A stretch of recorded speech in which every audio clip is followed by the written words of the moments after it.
Hi hello friends, deep neck ಬ್ಲೌಸಲ್ಲಿ 3 dot ಅಥವಾ 4 ಡಾಟಲ್ಲಿ ವಿತ್ ಶೇಪ್ ಬೆಲ್ಸ್ ಏನಾದರೂ ಸ್ಟಿಚ್ ಮಾಡ್ತೀನಿ ಅಂದರೆ ಶೇಪ್ ಬೆಲ್ಸ್ನ ಯಾವ ರೀತಿ ಕಟಿಂಗ್ ಮಾಡ್ಕೋಬೇಕು ಅಂತ ಈ ವಿಡಿಯೋದಲ್ಲಿ ಕ್ಲಿಯರಾಗಿ ತಿಳಿಸ್ಕೊಡ್ತೀನಿ. ನಾವೇನಾದರೂ ಸೈಡ್ ಸೀಮ್ ಲೈನ್ ಕಡೆ ಏನಾದರೂ 4th ಡಾಟ್ ಸ್ಟಿಚ್ ಮಾಡ್ತಿದ್ದೀವಿ ಅಂದರೆ ಯಾವ ರೀತಿ ನಾವು ಶೇಪ್ ಬೆಲ್ಸ್ಗೆ ವಿಡ್ತ್ ಅನ್ನೋದು ಚೆಕ್ ಮಾಡ್ಕೋಬೇಕು ಅಂತ ಈ ವಿಡಿಯೋದಲ್ಲಿ ಕ್ಲಿಯರಾಗಿ ತಿಳಿಸ್ಕೊಡ್ತಿದ್ದೀನಿ. ಫಸ್ಟು ಬ್ಯಾಕ್ ಪಾರ್ಟ್ ಮೇಲೆ ಫ್ರಂಟ್ ಪಾರ್ಟನ್ನು ಈ ರೀತಿ ಪ್ಲೇಸ್ ಮಾಡ್ಕೋಬೇಕು. ಮೇಲ್ಗಡೆ ಆರ್ಮ್ ರೌಂಡ್ ಹತ್ರ ಬ್ಯಾಕ್ ಪಾರ್ಟು ಮತ್ತು ಫ್ರಂಟ್ ಪಾರ್ಟ್ ಆರ್ಮ್ ರೌಂಡ್ ಅನ್ನೋದು ಈಕ್ವಲಾಗಿ ಪ್ಲೇಸ್ ಮಾಡಿಕೊಂಡು ನೋಡಿ 4th ಡಾಟನ್ನು ಈ ರೀತಿ ಫೋಲ್ಡ್ ಮಾಡಿಕೊಂಡು ನಾವು ಚೆಕ್ ಮಾಡ್ಕೋಬೇಕು. ಈ ರೀತಿ ಚೆಕ್ ಮಾಡ್ಕೊಂಡಾಗ ನನಗೆ 1.5 ಅನ್ನೋದು ಬಿಡ್ತ್ ಅನ್ನೋದು ಸಿಕ್ತು ಶೇಪ್ ಬೆಲ್ಸ್ಗೆ. ಸೈಡ್ ಸೀಮ್ ಲೈನ್ ಕಡೆ ಶೇಪ್ ಬೆಲ್ಸ್ಗೆ ಲೆಂತ್ ಅನ್ನೋದು ಚಿಕ್ಕದಾಗಿರೋದ್ರಿಂದ ಒಂದು ಅರ್ಧ ಇಂಚ್ ಮೇಲ್ಗಡೆಗೆ ಈ ರೀತಿ ಮಾರ್ಕ್ ಮಾಡಿಕೊಂಡು ಕಟ್ ಮಾಡಿ ತೆಗಿತಾ ಇದ್ದೀನಿ.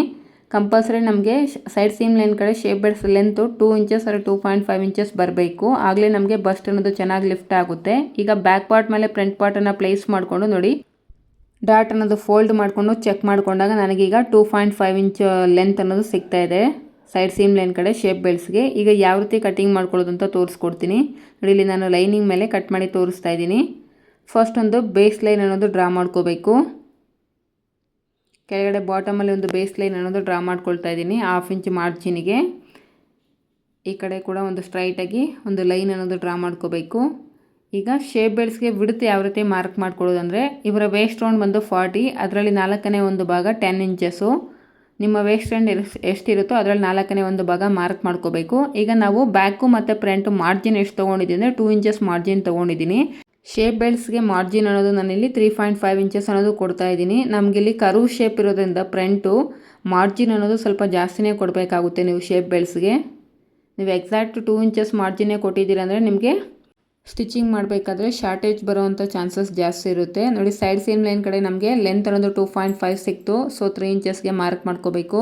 1/2 ಇಂಚ್ ಮೇಲ್ಗಡೆ ಮಾರ್ಜಿನ್ ಅನ್ನೋದು ಆ್ಯಡ್ ಮಾಡಿಕೊಂಡು ಉಕ್ಸ್ ಪಟ್ಟಿ ಸೈಡು 3.25 ಇಂಚ್ ತೊಗೊಂಡಿದ್ದೀನಿ. ಉಕ್ಸ್ ಪಟ್ಟಿ ಸೈಡಿಂದ ಇವರ ಅಪೆಕ್ಸ್ ಪಾಯಿಂಟ್ ಬಂದು 4 ಇಂಚಸ್ ಇದೆ. ಆ 4 ಇಂಚಸ್ ಹತ್ರ ಒಂದು ಪಾಯಿಂಟ್ ಮಾರ್ಕ್ ಮಾಡಿಕೊಂಡು ಅಲ್ಲಿ ಬಂದು 2.5 ಇಂಚಸ್ಗೆ ಲೆಂತ್ ಅನ್ನೋದು ಮಾರ್ಕ್ ಮಾಡ್ಕೊಂಡಿದ್ದೀನಿ. ನೋಡಿ ಈಗ ಈ 3 ಪಾಯಿಂಟ್ಸ್ನ ಜಾಯಿನ್ ಮಾಡಿಕೊಂಡು ನಾವು ಶೇಪ್ ಬೆಲ್ಸ್ಗೆ ಶೇಪ್ ಅನ್ನೋದು ಕೊಟ್ಕೋಬೇಕು. ನಿಮಗೆ ಡೈರೆಕ್ಟ್ ಫ್ರೀ ಹ್ಯಾಂಡಲ್ಲಿ ಕೊಡೋದಕ್ಕೆ ಕಷ್ಟ ಆಗ್ತಿದೆ ಅಂದರೆ ಫ್ರಂಟ್ ಪಾರ್ಟನ್ನು ಯೂಸ್ ಮಾಡಿಕೊಂಡು ಕೂಡ ನೀವು ಈ ರೀತಿ ಶೇಪ್ ಬೆಲ್ಸ್ಗೆ ಶೇಪ್ ಅನ್ನೋದು ಕೊಟ್ಕೋಬೋದು.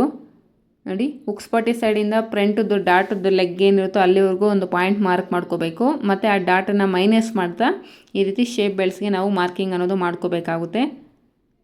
ಅರ್ಥ ಆಯಿತು ಅಂದ್ಕೊಳ್ತೀನಿ. ಇದರಲ್ಲಿ ಏನಾದರೂ ಡೌಟ್ಸ್ ಇದ್ದರೆ ನನಗೆ ಕಮೆಂಟ್ ಸೆಕ್ಷನಲ್ಲಿ ತಿಳಿಸ್ಕೊಡಿ. ಹಾಗೆ ಇದರ ಸ್ಟಿಚಿಂಗು ಕೂಡ ನೆಕ್ಸ್ಟ್ ವಿಡಿಯೋದಲ್ಲಿ ತಿಳಿಸ್ಕೊಡ್ತೀನಿ. ಕಂಪಲ್ಸರಿ ನಾವು ಮಾರ್ಜಿನ್ ಅನ್ನೋದು ಏನು ಬ್ಯಾಕ್ ಪಾರ್ಟು ಮತ್ತು ಫ್ರಂಟ್ ಪಾರ್ಟಲ್ಲಿ ತೊಗೊಂಡಿರ್ತೀವೋ ಅದಕ್ಕಿಂತ ಜಾಸ್ತಿ ತೊಗೋಬೇಕು. ಯಾಕಂದರೆ ನಮಗೆ ಇಲ್ಲಿ ಉಕ್ಸ್ ಪಟ್ಟಿ ಸೈಡ್ ಮಾರ್ಜಿನ್ ಇನ್ಕ್ರೀಸ್ ಆಗಿರುತ್ತೆ ಮತ್ತು ನಮಗೆ ಕರ್ವ್ ಶೇಪಲ್ಲಿ ಇರೋದ್ರಿಂದ ಒಂದು ಸ್ವಲ್ಪ ಮಾರ್ಜಿನ್ ಅನ್ನೋದು ಜಾಸ್ತಿನೇ ತೊಗೊಳ್ಳಿ.